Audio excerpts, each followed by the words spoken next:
Hi welcome back. Okay, ഞാനിവിടെ ഒരു picture കൊടുക്കാം.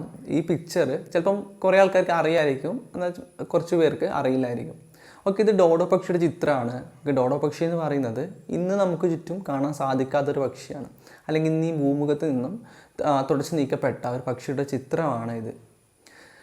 അതുപോലെ തന്നെ മറ്റൊരു മരമുണ്ട്, ടാംബലോകോക്ക് എന്ന് പറഞ്ഞിട്ടുള്ളൊരു മരം. ആ മരവും ഈ പക്ഷിയുടെ ഇല്ലായ്മ മൂലം, അല്ലെങ്കിൽ പക്ഷി ഇല്ലാതോടുകൂടി ആ മരം കൂടി ഇല്ലാതായിട്ട് വന്നിട്ടുണ്ട്. ഓക്കെ, അത് നമുക്ക് ആ പക്ഷിയെ പറ്റി നോക്കാം. ഓക്കെ, ഡോഡോ പക്ഷി എന്ന് പറയുന്നത് ഏകദേശം നമുക്ക് പിക്ചർ കണ്ടാൽ മനസ്സിലാവും, ഒരു താറാവിൻ്റെ രൂപത്തിലുള്ള ഒരു പക്ഷിയായിരുന്നു. അതിന് നല്ലൊരു ഭാരം ഉണ്ടായിരുന്നു, പറക്കാൻ കഴിയില്ലായിരുന്നു. സോ അതൊക്കെ കൊണ്ട് തന്നെ ഈ മനുഷ്യർക്ക് ഈസി ആയിട്ട് അതിനെ ക്യാച്ച് ചെയ്യാൻ സാധിക്കും. സോ അങ്ങനെ പെട്ടെന്ന് തന്നെ പിടിക്കുക എന്നുകൊണ്ട് തന്നെ എല്ലാവരും തന്നെ അതിനെ വേട്ടയാടി. സോ അങ്ങനെ സംഭവിച്ചെന്ന് വെച്ചാൽ, അങ്ങനെ കൂട്ടമായിട്ടുള്ള വേട്ടയാടൽ മൂലം അതിന് പിന്നെ അത് ഈ ലോകത്ത് നിന്ന് ഇല്ലാണ്ടായി പോവുകയാണ് ചെയ്യുന്നത്. അതായത് അതിൻ്റെ വംശം മുഴുവനായിട്ട് നശിക്കുന്നു. അതുപോലെ മരത്തിനത് സംഭവിച്ചെന്ന് വെച്ചാൽ, ഈ മരത്തിൻ്റെ ഫലം ഈ പക്ഷി കഴിക്കുകയും അതിനുശേഷം അതിൻ്റെ കാഷ്ടത്തിൽ നിന്നും ഉണ്ടാകുന്ന വിത്ത്, ആ വിത്ത് മുളച്ചാൽ മാത്രമേ മരം ഉണ്ടാകുന്നുള്ളൂ. അതായത് ഈ പക്ഷിയുടെ വയറ്റിലൂടെ കടന്ന് ചെന്ന് മുളച്ചാൽ മാത്രമേ അത് ഒരു മരമായിട്ട് മാറുമായിരുന്നുള്ളൂ. സോ ഗ്രാജുവലി എന്ത് സംഭവിച്ചു എന്ന് വെച്ചാൽ, ഈ പക്ഷി ആയതുകൊണ്ടുകൂടി ഈ മരം കൂടി ഇല്ലാതാവുകയാണ് ചെയ്യുന്നത്. ഓക്കെ, ഇനി നമ്മൾ ചിന്തിക്കേണ്ടത് ഇതിനൊക്കെ പിന്നിൽ ആരാണെന്നുള്ളൊരു തോട്ടാണ്. ഒറ്റ ഉത്തരമേ ഉള്ളൂ, മനുഷ്യനാണ് ഇതിനൊക്കെ പിന്നിൽ. അത് സ്വന്തം സ്വാർത്ഥതയ്ക്ക് വേണ്ടിയിട്ട് മറ്റുള്ള എന്തിനേയും ഇല്ലാതാക്കാൻ ശ്രമിക്കുന്ന ഒരു മനുഷ്യനെയാണ് നമ്മളിവിടെ കാണുന്നത്. അതായത് മനുഷ്യരുടെ മൊത്തത്തിൽ നമ്മൾ നോക്കിക്കാണുന്ന കാര്യമാണിത്. മറ്റുള്ളവർക്ക് എന്ത് സംഭവിച്ചോട്ടെ അതെനിക്ക് വിഷയമല്ല എന്നും, ഈ കാണുന്നതൊക്കെ എൻ്റെതാണ് എന്നും എൻ്റെ ഇഷ്ടത്തിന് ചിലവാക്കാനുള്ളതാണ് എന്നുള്ള തോട്ട് മനുഷ്യനുണ്ട്. എന്നാൽ ഇത് സത്യമാണോ? അതായത് ഇത് നമ്മളതാണോ? ഈ ഭൂമി എന്ന് പറയുന്നത് നമ്മൾ ഓരോരുത്തരുടേതാണോ? അല്ല, ഇത് നമുക്ക് ആരാ തന്നത്? നമ്മുടെ പഴയ തലമുറയാണ് നമുക്ക് തന്നത്. അത് നമ്മൾ ജീവിച്ചതിന് ശേഷം ആർക്ക് കൊടുക്കണം? അടുത്ത തലമുറയ്ക്ക് കൊടുക്കണം. അല്ലാതെ നമ്മൾ അതിനെ ഒന്നും നശിപ്പിക്കാനോ ചൂഷണം ചെയ്യാൻ പാടില്ല. ഓക്കെ, അത് പറഞ്ഞു തരുന്ന ഒരു ചിത്രമാണ് നമ്മൾ ഈ സ്റ്റോറിയിലൂടെ കാണാൻ പോകുന്നത്. അത് നമ്മളങ്ങനെ ചെയ്യുവാണെങ്കിൽ, നല്ല പ്രകൃതി ഇതിപ്പോൾ നമ്മൾ ചൂഷണം ചെയ്യുവാണെങ്കിൽ പ്രകൃതി ഏത് രീതിയിൽ തിരിച്ചതിന് ഒരു മറുപടി തരും, അല്ലെങ്കിൽ പ്രകൃതിയുടെ ഒരു രൗദ്രഭാവം തന്നെയാണ് നമ്മളിവിടെ കാണാൻ പോകുന്നത്. ഓക്കെ, നമുക്ക് സ്റ്റോറിയിലേക്ക് ഡയറക്റ്റായിട്ട് കിടക്കാം. ഓക്കെ, നമ്മളിന്നിവിടെ ഡിസ്കസ് ചെയ്യാൻ പോകുന്നത് 9ാം ക്ലാസ്സിലെ 3ാമത്തെ യൂണിറ്റിലെ 2nd ചാപ്റ്ററായ ലിസൺ ടു ദ മൗണ്ടൻ ആണ്. ഓക്കെ, ഇതൊരു സ്ക്രീൻ പ്ലേ ആണ്. സ്ക്രീൻ പ്ലേ എന്ന് പറയുമ്പം സ്ക്രീൻ പ്ലേ അതുപോലെ തന്നെ ഡ്രാമ രണ്ടെണ്ണം ഉണ്ട്. സ്ക്രീൻ പ്ലേ എന്ന് പറയുന്നത് നമ്മൾ സ്ക്രിപ്റ്റഡ് ആയിട്ടുള്ള കാര്യമാണ്. അത് നമ്മൾ ഡ്രാമ കളിക്കുന്നതിന് മുന്നേ, അല്ലെങ്കിൽ ഒരു സിനിമയ്ക്ക് മുന്നേ ആയിട്ട് ആൾക്കാരുടെ സംഭാഷണങ്ങൾ, ആളുടെ പേര്, അയാളുടെ സംഭാഷണം, അതുപോലെ തന്നെ രംഗം, ഏതൊക്കെയാണ് രംഗത്തിൽ എന്തൊക്കെയാണ് ഉണ്ടാവുക, അതൊക്കെ വളരെ ഡീറ്റെയിൽ ആയിട്ട് കൊടുത്തിട്ടുള്ള കാര്യമാണ് സ്ക്രീൻ പ്ലേ എന്ന് പറയുന്നത്. ഡ്രാമ എന്ന് പറയുന്നത് ഈ സ്ക്രീൻ പ്ലേ ഉപയോഗിച്ചിട്ട് ആക്ട് ചെയ്തിട്ട് സ്റ്റേജിൽ ആക്ട് ചെയ്യുന്നതിനാണ് നമ്മൾ ഡ്രാമ എന്ന് പറയുന്നത്. സോ ഇതാണ് അത് തമ്മിലെ difference. Okay, listen to the mountain എന്ന് പറയുന്ന സ്ക്രീൻ പ്ലേ എഴുതിയിരിക്കുന്നത് കാവേരി നമ്പീശനാണ്. ഇതിലെ ക്യാരക്ടേഴ്സിൻ്റെ ലിസ്റ്റ് ഇവിടെ കൊടുത്തിട്ടുണ്ട്. നമുക്ക് സീനിലേക്കൂടെ പോകുമ്പോൾ, അല്ലെങ്കിൽ സ്റ്റോറിയിലൂടെ പോയിട്ട് ക്യാരക്ടേഴ്സ് നമുക്ക് പരിചയപ്പെടാം. ഓക്കെ, സീൻ 1 ഒരു ഗ്രാൻഡ് മദർ നമ്മൾ കാണുന്നുണ്ട്. Grandmother appears from stage right, hobbles to the stand in front of the curtain, speaks to the audience in a slow deliberate voice. Okay, അമ്മൂമ്മ വരുന്നുണ്ട്, ഹോബിളായിട്ടാണ് പറയുന്നത്. ഹോബിൾ എന്ന് പറയുന്നത് നമ്മൾ മുത്തശ്ശിമാർക്ക്, പ്രായമുള്ള ആൾക്കാരൊക്കെ ഒരു നടക്കുന്ന രീതിയിൽ കുറച്ച് വേച്ച് നടന്നിട്ട് ആ ഒരു രീതിയാണ് ഹോബിൾ എന്ന് പറയുന്നത്. ഓക്കെ, അങ്ങനെ നടന്നിട്ട് ഒരു ഡെലിബറേറ്റ് ആയിട്ടുള്ള ഒരു വോയിസിൽ നമ്മുടെ പ്രേക്ഷകരോട് സംസാരിക്കുകയാണ് ചെയ്യുന്നത്. ഓക്കെ, ഇവിടെ പറയുന്ന കാര്യം എന്ന് വെച്ചാൽ, I am a great grandmother. I was born at the turn of the century when there were no motor cars, no aeroplane, no television, no movies and much less noise.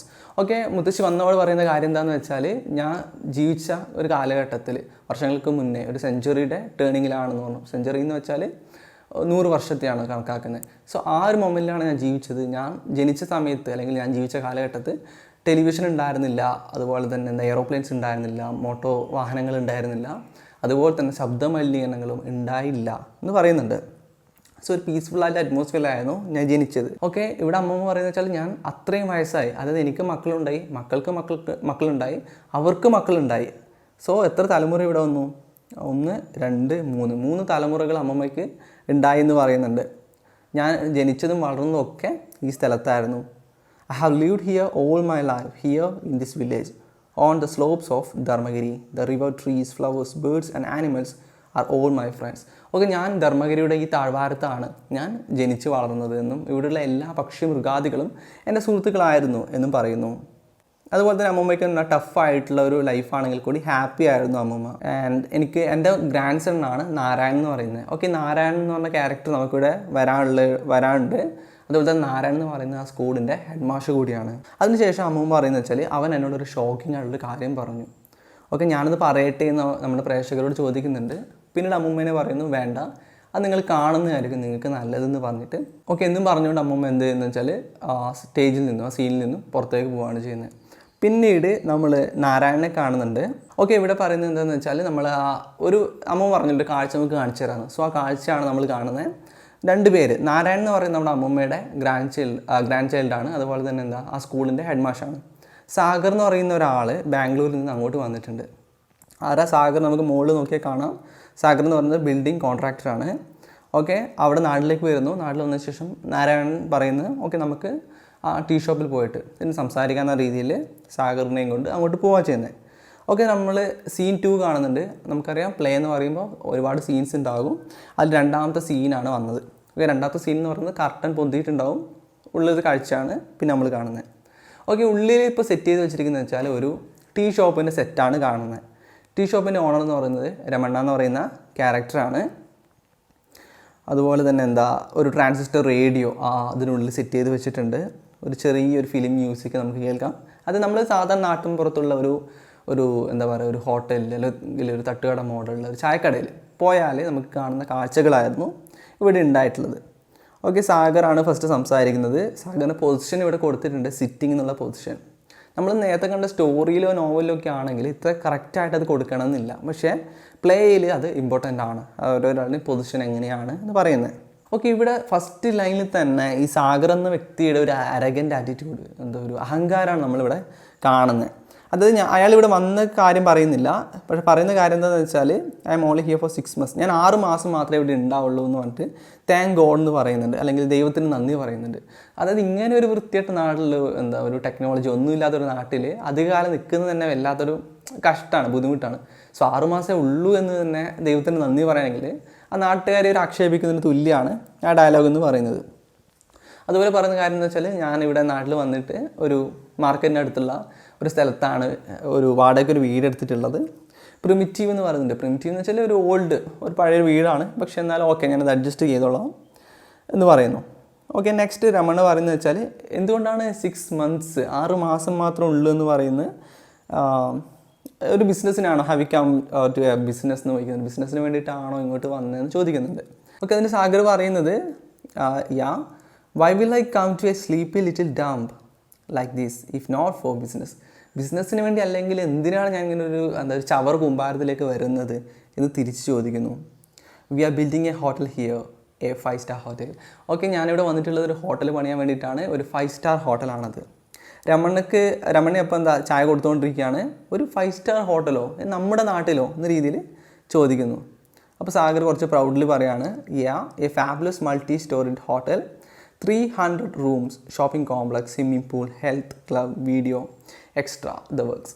അപ്പോൾ സാഗർ പറയുന്നത് എന്താണെന്ന് വെച്ചാൽ ഒരു fabulous ആയിട്ടുള്ള ഒരു മനോഹരമായിട്ടുള്ള multi storied hotel, ഒരു Amaze ആയിട്ടുള്ള ഒരു ഹോട്ടലാണ്. മൾട്ടി സ്റ്റോറിഡ് എന്ന് വെച്ചാൽ ബഹുനില കെട്ടിടം. സോ അങ്ങനെ ഒരു ഹോട്ടലാണ് ഞാനിവിടെ പണിയാൻ പോകുന്നത്. അതിൽ 300ഓളം റൂമുകളുണ്ടാവും, ഷോപ്പിംഗ് കോംപ്ലക്സും സ്വിമ്മിംഗ് പൂളും എല്ലാം അടങ്ങിയ ഒരു വലിയൊരു കെട്ടിടമാണ് പണിയാൻ പോകുന്നതെന്ന് പറയുന്നു. അപ്പോൾ നാരായൺ സർപ്രൈസ് ആവുന്നു. നാരായൺ ചോദിക്കുന്നത് വെച്ചാൽ ഇതൊരു ചെറിയ വില്ലേജാണ്. സോ ഇങ്ങനൊരു വില്ലേജിൽ ആകെ എത്ര 500 ആൾക്കാർ ഈ നാട്ടിൽ മൊത്തത്തിൽ ഉണ്ടാവുള്ളൂ. സോ അവർക്ക് എന്തിനാണ് ഇത്ര വലിയൊരു കെട്ടിടം എന്ന രീതിയിൽ നാരായണൻ ചോദിക്കുന്നുണ്ട്.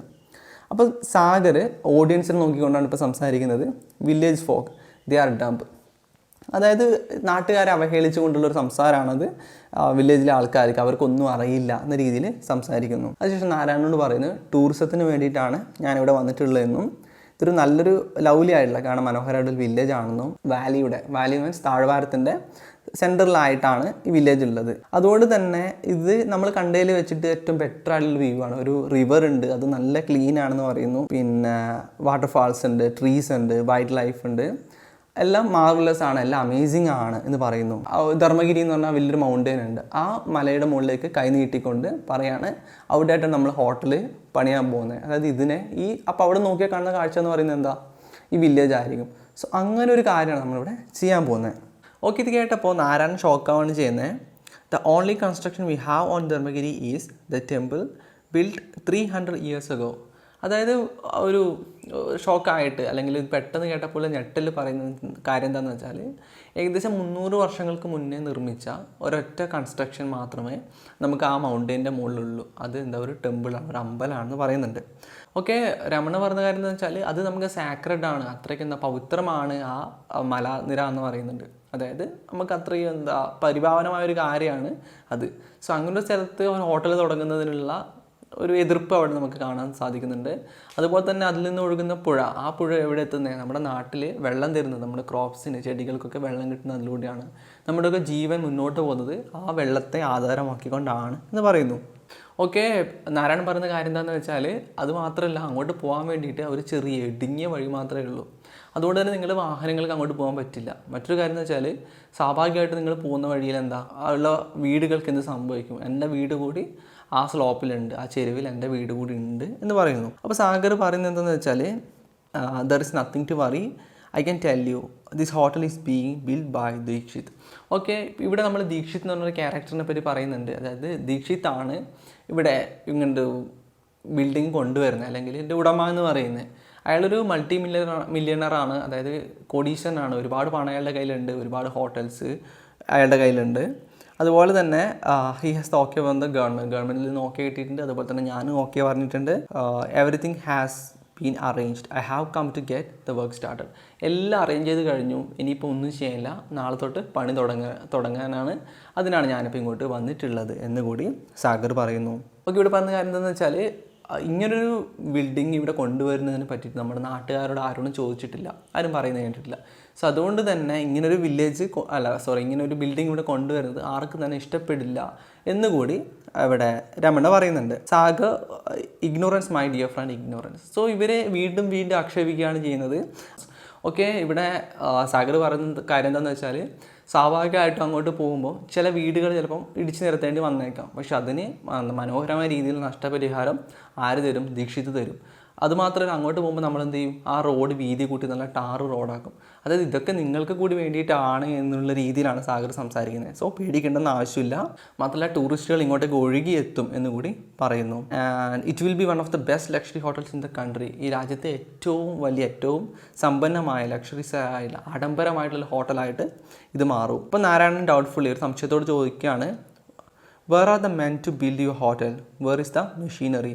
നാരായണൻ ചോദിക്കുന്നു, ഓക്കെ എല്ലാം ശരി തന്നെ, അപ്പോൾ ഇത് ഹോട്ടലിൽ നിർമ്മിക്കാൻ ആൾക്കാർ വേണം, മെഷീൻസ് വേണം, അതൊക്കെ എവിടെയെന്ന് ചോദിക്കുന്നു. അപ്പോൾ സാഗർ ചിരിച്ചുകൊണ്ട് പറയാണ്, it's all arranged man. Okay, പിന്നീട് പറയുന്ന കാര്യം എന്ന് വെച്ചാൽ ദീക്ഷിത്തിന് നിങ്ങൾക്ക് അറിയില്ല, അയാളൊരു കാര്യം വിചാരിച്ചാൽ അത് പെട്ടെന്ന് തന്നെ ചെയ്യുമെന്നും അതുപോലെ തന്നെ നാളെ തന്നെ എല്ലാ കാര്യങ്ങളും സ്റ്റാർട്ട് ചെയ്യുമെന്നും പറയുന്നുണ്ട്. Tomorrow lorries and trucks will arrive with cement, bricks, steel, marble and other things.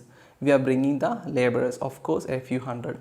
അതുപോലെ തന്നെ നാളെ തന്നെ നമ്മൾ ഏകദേശം ഫ്യൂ ഹൺഡ്രഡ് എന്ന് വെച്ചാൽ കുറച്ച് നൂറുകൾ എന്നുള്ള അർത്ഥത്തിലാണ് വരുന്നത്. അതായത് അത് 100 മുകളിലുള്ള ഏത് സംഖ്യയാവാം. A few hundred, where will they stay? അപ്പോൾ രമണ ചോദിക്കുന്നുണ്ട്, കുറച്ച് 100 ആൾക്കാരോ, അവരെവിടെ താമസിക്കും എന്ന് ചോദിക്കുന്നു. സാഗർ പറയുന്നത് വെച്ചാൽ നമ്മൾ ആ ഹില്ലിൻ്റെ താഴ്വാരയിൽ തന്നെ ഒരു ടെൻറ്റ് കെട്ടിയിട്ട് അവരവിടെ താമസിച്ചോളൂ. Narayan, you mean you will have slums here? അത് നിങ്ങൾക്കിവിടെ സ്ലംസ് എന്ന് വെച്ചാൽ നമ്മൾ ചേരി എന്നൊക്കെ പറയില്ലേ, അതായത് താർപ്പായൊക്കെ അടിച്ച് കെട്ടി നിങ്ങൾ അവിടെ ഒരു സ്ലം ആക്കാൻ പോവുകയാണോ എന്ന രീതിയിൽ ചോദിക്കുന്നു. സാഗർ പറയുന്നത് വെച്ചാൽ that is what they are used to man, they live like rats, don't you know? അതായത് അവർ എലികളെ പോലെയാണ് താമസിക്കുന്നത്, ജീവിക്കുന്നതും. അവരിങ്ങനെ ഒരു സ്ഥലത്ത് പണിക്ക് വന്നാൽ ഇതുപോലെ ടെൻ്റ് അടിച്ചിട്ടാണ് താമസിക്കാറ്. ദേ ആർ യൂസ്ഡ് ടു എന്ന് വെച്ചാൽ എന്താ, അവരതിൽ പഴക്കപ്പെട്ടു എന്നുള്ള അർത്ഥം വരുന്നു. ഓക്കെ, നാരായണൻ പറയുന്നത് ഞാനിതിനെ സ്ട്രോങ് ആയിട്ട് എതിർക്കുന്നു എന്നും അതുപോലെ തന്നെ I wish we the villages had been consulted first. നമ്മളോട് ചോദിക്കണമായിരുന്നു, ഒരു നാട്ടിലേക്ക് വരുമ്പോൾ നാട്ടുകാരോടെങ്കിലും ചോദിക്കണമായിരുന്നു എന്ന് പറയുന്നുണ്ട്. അപ്പോൾ സാഗർ വീണ്ടും ഡോണ്ട് മേക്ക് മീ ലാഫ്, എന്നെ ചിരിപ്പിക്കരുത്. കാരണം എന്ന് വെച്ചാൽ ദീക്ഷിത് എന്ന് പറയുന്നത് അത്രയും മൾട്ടി മില്യണറാണ്, അത്രയും വലിയ കോടീശ്വരനാണ്. 2 dozen cinema houses, 5 luxury hotels, 3 drug companies and the biggest biscuit factory in India, mister Dikshit. അത് അത്രയും വലിയ കോടീശ്വരൻ, ഒരുപാട് ഹോട്ടൽസ്, അതുപോലെ ഫാക്ടറീസ്, ഡ്രഗ് കമ്പനീസ് മീൻസ് മരുന്ന് കമ്പനികൾ, അങ്ങനെയൊക്കെയുള്ള ഒരു വലിയൊരു കോടീശ്വരൻ നിങ്ങളോട് വന്നിട്ട് ഈ നാട്ടുകാരോട് സംസാരിക്കണം എന്നോ എന്ന രീതിയിൽ ഒരു ആക്ഷേപ ഭാവത്തോടു കൂടി ചോദിക്കുകയാണ് ചെയ്യുന്നത്. ഓക്കെ, പിന്നീട് രമണ്ണ പറയുന്നുണ്ട് you don't know us, we certainly have something to do with it. Okay, നിങ്ങൾക്ക് തന്നെ നമ്മളെ അറിയില്ല, നമുക്ക് ചിലതും ചെയ്യാനുണ്ട് എന്ന് പറഞ്ഞിട്ടോട് കൂടിയിട്ട് സീൻ സെക്കൻഡ് അവിടെ, സീൻ 2 അവിടെ തീരുവാണ് ചെയ്യുന്നത്. പിന്നെ നമ്മൾ കാണുന്നത് സീൻ 3 ആണ്. ഓക്കെ, സീൻ 3 എന്ന് പറയുന്നത് ആ വില്ലേജിലെ കുറച്ച് ആൾക്കാർ ചേർന്നിട്ട് സംസാരിക്കുന്നതാണ്. ഒരു മീറ്റിംഗ് പോലെയാണ് നമ്മൾ കാണുന്നത്. അതിൽ നാരായൺ, രമണ്ണ, ശാസ്ത്രി, കണ്ണൻ എന്നീ ഇത്രയും ആൾക്കാരാണ് അവിടെ സംസാരിക്കുന്നത്. ഓക്കെ, അവരെ ഇതിനെ എതിർത്തുകൊണ്ട് ഇതിനെ നമ്മൾ എങ്ങനെയെങ്കിലും തടയണമെന്ന രീതിയിലുള്ള സംസാരമാണ് വരുന്നത്. അതുപോലെ തന്നെ രമണ്ണയും സ്വന്തം എൻ്റെ ഹോട്ടലിൽ മോശമായിട്ടാണോ നിങ്ങൾ അങ്ങനെയൊക്കെ ചിന്തിക്കുന്നത്, അല്ലെങ്കിൽ വേറെ ഹോട്ടൽ ഇവിടെ ആവശ്യമുണ്ടോ, സോ അങ്ങനെയുള്ള കുറച്ച് കാര്യങ്ങൾ രമണ്ണ ഇവിടെ പറയുന്നുണ്ട്. ഓക്കെ, അതിൽ ഇമ്പോർട്ടൻ്റ് ആയിട്ട് വരുന്ന കാര്യം എന്ന് വെച്ചാൽ ലാസ്റ്റ് പറയുന്നൊരു കാര്യമാണ്. ഓക്കെ, ഇവിടെ പറയുന്ന കാര്യം എന്ന് വെച്ചാൽ നമ്മൾ എന്ത് വില കൊടുത്തു അത് സ്റ്റോപ്പ് ചെയ്യണം. ബിൽഡിംഗ് ഇവിടെ ഉണ്ടാക്കാൻ പാടില്ല. തോട്ട്ലെസ് ആയിട്ടുള്ള ആൾക്കാർ, അതായത് ചിന്താശേഷിയുള്ള ആൾക്കാർ അങ്ങനെ ഒരു ബിൽഡിംഗ് കൊണ്ടുവരുന്നത്, ഈ ഭൂമിയെ നശിപ്പിക്കുന്നത്, നമ്മുടെ മൗണ്ടൻ ഇല്ലാതാക്കുന്നത് നമുക്ക് തടയണമെന്ന് പറയുന്നുണ്ട്. മറ്റൊരു സ്ട്രോങ് ആയിട്ടുള്ള റീസൺ എന്താണെന്ന് വെച്ചാൽ ധർമ്മഗിരിക്ക് ഒരിക്കലും ബിൽഡിംഗ് ദാറ്റ് ബിഗ്, അത്ര വലിയൊരു ബിൽഡിങ്ങിനെ താങ്ങാൻ കഴിയില്ല. ഇറ്റ് ഈസ് ഡേഞ്ചറസ്, അത് നല്ല ഡേഞ്ചറസ് ആണ്, അപകടമാണ് എന്നുകൂടി പറയുന്നു. ഓക്കെ, ഇവിടെ ശാസ്ത്രീയമെന്ന കാര്യം എന്താണെന്ന് വെച്ചാൽ വർഷങ്ങൾക്ക് മുമ്പ് ഞാൻ എൻ്റെ ഗ്രാൻഡ് ഫാദറിനോടൊപ്പം ഒരിക്കൽ ആ അമ്പലത്തിൽ പോകാനായിരുന്നു. അത് മലയുടെ മുകളിലേക്ക് പോയിട്ടുണ്ടായിരുന്നു. അപ്പോൾ മുത്തച്ഛൻ പറഞ്ഞൊരു കാര്യം എന്താണെന്ന് വെച്ചാൽ 30 അടിയിൽ കൂടുതലായിട്ട് അതിനേക്കാൾ ഉയരത്തിൽ നമുക്കൊരിക്കലും ഒരു ബിൽഡിംഗ് അവിടെ പണിയാൻ സാധിക്കില്ല. അത് ആ മലയ്ക്ക് താങ്ങുന്നതിലപ്പുറമാണ് എന്നുള്ള കാര്യം മുത്തശ്ശൻ തന്നോട് പറഞ്ഞിട്ടുണ്ടായിരുന്നു. It would be dangerous to dig too deep for foundation. അത് ഫൗണ്ടേഷൻ എന്ന് വെച്ചാൽ അടിത്തറയ്ക്ക് വേണ്ടിയിട്ട് അത്രയും ഡീപ്പായിട്ട് കുഴിക്കുന്നതും അപകടമാണ് എന്ന് ശാസ്ത്രം ഇവിടെ പറയുന്നു. അപ്പോൾ നാരായണൻ പറയുന്നത് that is all the more reason why hotel cannot be build there. Come on, let us talk to mister Sagar before it is too late. Okay, അതാണ് ഏറ്റവും സ്ട്രോങ് ആയിട്ടുള്ള ഒരു റീസൺ. അതിലും വലുതായിട്ടൊരു റീസൺ നമുക്ക് ആവശ്യമില്ല. ഇപ്പോൾ തന്നെ നമുക്ക് സാഗറിനെ ചെന്ന് കാണാമെന്ന് പറഞ്ഞിട്ട് അവരോട് നിന്ന് ഇറങ്ങുന്നു. അവിടെ കർട്ടൻ വീഴുന്നു. അതിനുശേഷം നമ്മൾ കാണുന്നത് സീൻ 4 ആണ്. ഓക്കെ, സീൻ 4 നമ്മൾ കാണുന്നത് കർട്ടൻ്റെ മുന്നിലുള്ള കാഴ്ചയാണ്. അതിൽ അമ്മുമ്മയുണ്ട്, അതുപോലെ തന്നെ നാരായണനും ഉണ്ട്. അത് നമ്മൾ കോൺവെർസേഷനാണ്. നാരായണൻ പറയുകയാണ് ചെയ്യുന്നത്, അതായത് ഞങ്ങൾ ദീക്ഷിത്തിനെ പിന്നീട് കാണാൻ പോയി, ദീക്ഷിത്തിനല്ല, സാഗറിനെ നമ്മൾ കാണാൻ പോയി. സാഗറിനെ കാണാൻ പോയതിന് ശേഷം സാഗറുമായിട്ട് സംസാരിച്ചപ്പോൾ സാഗർ അതിന് സമ്മതിച്ചില്ല. സാഗർ പറയുന്നത് എന്താണെന്ന് വെച്ചാൽ ഈ എൻജിനീയേഴ്സിനെക്കാളും ആർക്കിടെക്ചേഴ്സിനെക്കാളും വിവരം ഈ സാധാരണ നിങ്ങളായി നാട്ടുകാർക്കുണ്ടോ എന്ന രീതിയിൽ പറഞ്ഞിട്ട് നമ്മളെ പരിഹസിക്കുകയാണ് ചെയ്തത് എന്ന് നാരായൺ ഗ്രാൻഡ് മദറോട് പറയുകയാണ് ചെയ്യുന്നത്. അപ്പോൾ ഗ്രാൻഡ് മദർ പറയുന്നത് വെച്ചാൽ where will they go the rabbits, the deer and the partridge, who will listen to their plight, who will listen to our river. Okay, ഇവിടെ മുത്തശ്ശി പറയുന്ന കാര്യങ്ങൾ കുറച്ചുകൂടി ഡീപ്പായിട്ടുള്ള കാര്യങ്ങളാണ്. അതായത് നിങ്ങൾ അങ്ങനെ ഒരു ബിൽഡിംഗ് അവിടെ പണിയാണെങ്കിൽ അവിടെയുള്ള ചെറിയ ചെറിയ ജീവികൾക്ക് എന്ത് സംഭവിക്കും എന്നുള്ളൊരു ചോദ്യം അവിടെ വരുന്നുണ്ട്. അവരുടെ വേദന ആരാണ് കാണുന്നത്? സാധാരണ നമ്മൾ നോക്കുന്നത് എന്താ, മനുഷ്യന്മാർക്ക് എന്ത് സംഭവിക്കുന്നത് ചിന്തിക്കുന്നുള്ളൂ. എന്നാൽ ഇവിടെ മുത്തശ്ശി ചിന്തിക്കുന്നത് അവിടെയുള്ള കൊച്ചു കൊച്ചു ജീവികൾക്ക് വരെ എന്ത് സംഭവിക്കുന്നുള്ള തോട്ടാണ്. അത് അവരെ സംരക്ഷിക്കാൻ വേണ്ടി ആരാണ് ഉള്ളത് എന്നുള്ള ചോദ്യം അവിടെ ഉയരുന്നുണ്ട്. പിന്നീട് പറയുന്നത് വെച്ചാൽ ഞാനൊരു ക്രേസി ആയിട്ടുള്ളൊരു സ്ത്രീയാണ് എന്ന് നിങ്ങൾക്ക് തോന്നുന്നുണ്ടോ? ക്രേസി എന്ന് വെച്ചാൽ നമുക്ക് ഒരു വസ്തുവിനോടുള്ള അമിതമായൊരു ഇഷ്ടം, ഒരു താല്പര്യമാണ്. ഇവിടെ നമുക്ക് എന്താ ഒരു ഭ്രാന്ത് എടുക്കാം. നിങ്ങൾ എന്നെ ഭ്രാന്തിയെ പോലെ തോന്നുന്നുണ്ടോ? പക്ഷെ എങ്കിലും ഞാനൊരു കാര്യം പറയാം, ഈ കാണുന്ന എല്ലാ ജീവികൾക്കും എൻ്റെ സുഹൃത്തുക്കളാണെന്നും അവർക്ക് സംസാരിക്കാൻ സാധിക്കുമെന്നും പറയുന്നുണ്ട്. അതുപോലെ തന്നെ നിങ്ങളങ്ങനെ ഒരു ബിൽഡിംഗ് അവിടെ പണിയാണെങ്കിൽ ആ റിവർ നശിക്കും. ആ റിവർ ഫിൽത്താവും, മാലിന്യങ്ങൾ കൊണ്ട് നിറയുമെന്നും, അതായത് എല്ലാത്തിനുള്ളൊരു നാശമാണ് അങ്ങനെ ഒരു ബിൽഡിംഗ് അവിടെ കൊണ്ടുവരുന്ന മൂലം ഉണ്ടാവുന്നത്. ഓക്കെ, ഇവിടെ മുത്തശ്ശി പറഞ്ഞു വെച്ചാൽ എനിക്ക് വയസ്സായി, ഞാൻ എപ്പം വേണേലും മരിക്കാം, എന്നെ ഇത് ആ ബിൽഡിംഗ് വലിയ രീതിയിൽ ബാധിക്കില്ല. പക്ഷേ അങ്ങനെയല്ല കുട്ടികൾ, അവരുടേതാണ് നാളത്തെ ലോകം എന്ന് പറയുന്നത്, അവരെയാണ് അത് ഏറ്റവും കൂടുതൽ ബാധിക്കുക. സോ നീ ഒരു കാര്യം ചെയ്യും, നാളെ സ്കൂളിൽ പോയിട്ട് കുട്ടികളോട് ചോദിക്കുക എന്താണ് അവരുടെ അഭിപ്രായം എന്ന്, എന്നിട്ട് നീ ഇങ്ങോട്ട് തിരിച്ചു പോകാവുന്ന രീതിയിൽ ഗ്രാൻഡ്മ പറയുന്നുണ്ട്. ഓക്കെ, പിന്നീട് നമ്മൾ കാണുന്നത് വെച്ചാൽ അവർ സ്റ്റേജിൽ പോകുന്നു, വീണ്ടും തിരിച്ചു വരുന്നു. അപ്പോൾ പിറ്റേ ദിവസം ആയിട്ടുണ്ടാവും. അപ്പോൾ ഗ്രാൻഡ് മദർ ചോദിക്കുന്നുണ്ട് എന്താണ് കുട്ടികൾ പറഞ്ഞതെന്ന് ചോദിച്ചു. അപ്പോൾ നാരായണൻ പറയുന്നത് വെച്ചാൽ they don't want a hotel on Dharmagiri if it will ruin our countryside. നമ്മുടെ നാടിനെ നശിപ്പിക്കുമെങ്കിൽ അങ്ങനൊരു ഹോട്ടൽ നമുക്ക് വേണ്ട എന്നാണ് കുട്ടികൾ പറയുന്നത്. അപ്പോൾ ഗ്രാൻഡ് മദർ പറയുന്നു അവർക്ക് വിവരമുണ്ട്, അടുത്ത തലമുറ വിവരമുള്ള തലമുറയാണെന്നും. നാരായണൻ പറയുന്നു മിസ്റ്റർ ദീക്ഷിത് നാളെ വരുന്നുണ്ട്, അതുപോലെ തന്നെ they will start laying the foundation. അതായത് നമ്മളൊരു പെറ്റീഷൻ ഇതിനെതിരെ കൊടുക്കാൻ വേണ്ടി പ്ലാൻ ചെയ്യുന്നുണ്ട്. നാളെ പണി തുടങ്ങും. അപ്പോൾ അതിന് മുന്നേ തന്നെ എങ്ങനെയെങ്കിലും ഇത് നിർത്തണം. നാളെ തറയുടെ പണിയാണ് തുടങ്ങുന്നത്. തറ കുഴിക്കുന്നതിന് മുന്നേ നമ്മൾ അത് നിർത്തിയിരിക്കണം. നേരത്തെ പറഞ്ഞു അങ്ങനെ ഒരു ഫൗണ്ടേഷൻ തന്നെ കിട്ടിയാൽ തന്നെ വലിയ പ്രശ്നം ഉണ്ടാക്കും. സോ അതുകൊണ്ട് തന്നെ അതിന് മുന്നേ എന്തെങ്കിലും ചെയ്യണമെന്ന് പറയുന്നുണ്ട്. ഗ്രാൻഡ്മ ഗുഡ് ലക്ക് പറയുന്നു. ഓക്കെ, അതോട് കൂടിയിട്ടാണ് നമ്മുടെ സീൻ 3 അവിടെ എൻഡ് ചെയ്യുന്നത്, സീൻ 4 അവിടെ എൻഡ് ചെയ്യുന്നത്. ഇനി നമുക്ക് സീൻ 5 നോക്കാം. ഓക്കെ, സീൻ 5 എന്ന് പറയുന്നത് ലാസ്റ്റ് സീനാണ്. അവിടെ നമ്മൾ കാണുന്ന കാഴ്ച എന്താണെന്ന് വെച്ചാൽ ആ പണിയെടുക്കുന്ന സ്ഥലം, മലയുടെ മുകളിലുള്ള ഒരു ചിത്രമാണ് കാണുന്നത്. അതിൽ നമ്മുടെ ദീക്ഷിത്ത് ഒരു സൈഡിലായിട്ട് കസേരയിൽ ഇരിക്കുന്നുണ്ടാവും. അതുപോലെ തന്നെ പണിയുള്ള ആൾക്കാരൊക്കെ അവിടെ ഉണ്ട്. അതുപോലെ തന്നെ നമ്മുടെ നാരായണനും ആൾക്കാരൊക്കെ ഒരു പെറ്റീഷനുമായിട്ട് ദീക്ഷിത്തിൻ്റെ അടുത്തേക്ക് പോകുന്നതായിട്ടും കാണാം. അതുപോലെ തന്നെ അവരുടെ കയ്യിലൊരു ഡിസ്പ്ലേ ബാനർ ഉണ്ട്. ആ ബാനറിൽ എഴുതിയിരിക്കുന്നത് ലിസൺ ടു ദ മൗണ്ട് എന്ന് പറയുന്ന ഒരു ബാനറും പിടിച്ചുകൊണ്ടാണ് അവർ പോകുന്നത്. അവർ നേരെ ദീക്ഷിത്തിൻ്റെ അടുത്തേക്ക് പോകുന്നുണ്ട്. ആദ്യം സംസാരിക്കുന്നത് ദീക്ഷിത്താണ്. ഓക്കെ, ഇവിടെ ദീക്ഷിത് അവരെ പരിഹസിക്കുകയാണ് ചെയ്യുന്നത്. ദീക്ഷിത് പറഞ്ഞ കാര്യം എന്താ വെച്ചാൽ, നമ്മൾ ഇത്ര വലുതായിട്ട് ഒരു ബിൽഡിംഗ് ഒക്കെ പണിയാൻ പോകുമ്പോൾ നിങ്ങൾ ഈ ചെറിയ ഈ പക്ഷികളെ പറ്റിയും മൃഗങ്ങളെ പറ്റിയും ഒക്കെ ചോദിച്ചിട്ട് വരികയാണെങ്കിൽ അതൊരു വിഡ്ഢിത്താണെന്നും അതൊന്നും കേട്ട് നിൽക്കാൻ എനിക്ക് സമയമില്ല എന്ന് പറഞ്ഞുകൊണ്ട് ദീക്ഷിത് എന്ത് ചെയ്യുന്നു, മറ്റേ ആൾക്കാരൊക്കെ വിളിച്ചിട്ട് വേഗം ജോലി തുടങ്ങാൻ വേണ്ടിയിട്ട് പറയുകയാണ് ചെയ്യുന്നത്. Sagar keep working. സാഗർ അവിടെയുണ്ട്. സാഗർ എന്ത് ചെയ്യുന്നു, പണിക്കാർക്ക് നിർദ്ദേശം കൊടുക്കുന്നു, വേഗം ജോലി ചെയ്യുമെന്ന് പറയുന്നു. ഓക്കെ, പെട്ടെന്നാണ് സംഭവിച്ചത്. ഒരു ട്രമൻഡസ് ആയിട്ടുള്ള നോയ്സാണ് കേൾക്കുന്നത്, ഒരു അതിഭീമമായൊരു നോയ്സാണ് കേൾക്കുന്നത്. തിരിഞ്ഞു നോക്കുമ്പോൾ കാണുന്നത് റോക്സ്, വലിയ വലിയ പാറകളൊക്കെ ഉരുണ്ട് താഴോട്ടേക്ക് വരുന്നതായിട്ടാണ് കാണുന്നത്. ഏകദേശം 30 സെക്കൻഡ് ആ നോയ്സും ആ ബഹളങ്ങളൊക്കെ നീണ്ടു നിന്നു എന്ന് പറയുന്നു. Tremendous noise for horns blaring, voices screaming and streaking. അതായത് അവിടെയുള്ള ഒച്ചപ്പാടും ബഹളങ്ങളും ആൾക്കാരുടെ അങ്ങോട്ടും ഇങ്ങോട്ടും കൂവിളിയും നിലവിളിയും ഓട്ടമൊക്കെ ഏകദേശം 30 സെക്കൻഡോളം നീണ്ടു നിന്നു.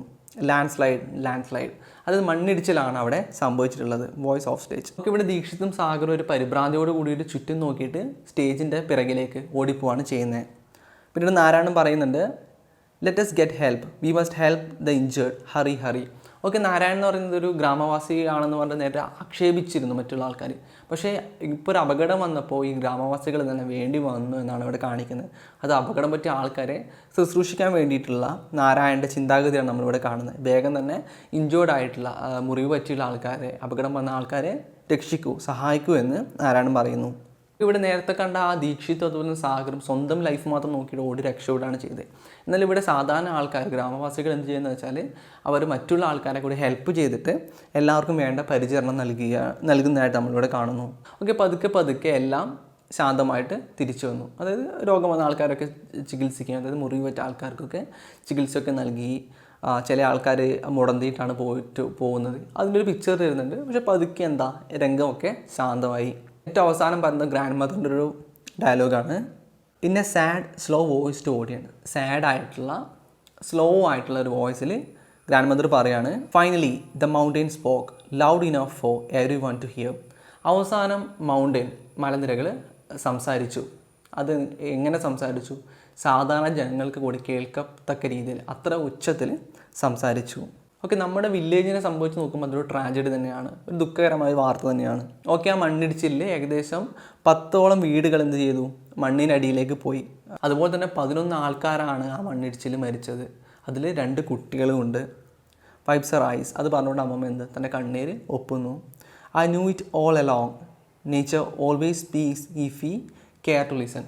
ഓക്കെ, ഏറ്റവും അവസാനം അമ്മമ്മ പറഞ്ഞു വെച്ചാൽ, എനിക്കറിയുന്നൊരു കാര്യം എന്താണെന്ന് വെച്ചാൽ, നമ്മുടെ nature always speaks if we care to listen. നമ്മൾ കേൾക്കാൻ തയ്യാറാണെങ്കിൽ എല്ലായ്പ്പോഴും പ്രകൃതി നമ്മോട് സംസാരിക്കും എന്ന് പറയുന്നു. അതായത് പ്രകൃതിക്ക് നമ്മോട് സംസാരിക്കാൻ ഒരുപാട് കാര്യങ്ങളുണ്ട് എന്നും, പക്ഷെ നമ്മളതിനെ ലിസൺ ചെയ്യുകയാണെങ്കിൽ നമുക്ക് അത് കേൾക്കാൻ സാധിക്കും എന്നും പറഞ്ഞുകൊണ്ടാണ് കട്ടൻ വീഴുന്നത്. സോ ആ പ്ലേ അവിടെ അവസാനിക്കുകയാണ് ചെയ്യുന്നത്. സോ ഞാൻ നേരത്തെ പറഞ്ഞ പോലെ തന്നെ നമ്മൾ ഈ പ്ലേയിലൂടെ കാണുന്ന കാര്യം എന്താണെന്ന് വെച്ചാൽ, മനുഷ്യൻ നടക്കുന്ന അക്രമങ്ങളാണ്. സോ അങ്ങനെ ആക്രമിച്ചിട്ട് പ്രകൃതിക്ക് ഒരു പരിധിയുണ്ട്. അതിനുശേഷം ആക്രമിക്കാൻ പോയാൽ പ്രകൃതി തിരിച്ചടിക്കുമെന്ന് പറഞ്ഞുകൊണ്ടാണ് ഈ പ്ലേ ഇവിടെ അവസാനിക്കുന്നത്. So that's all about it and see that chapter. By.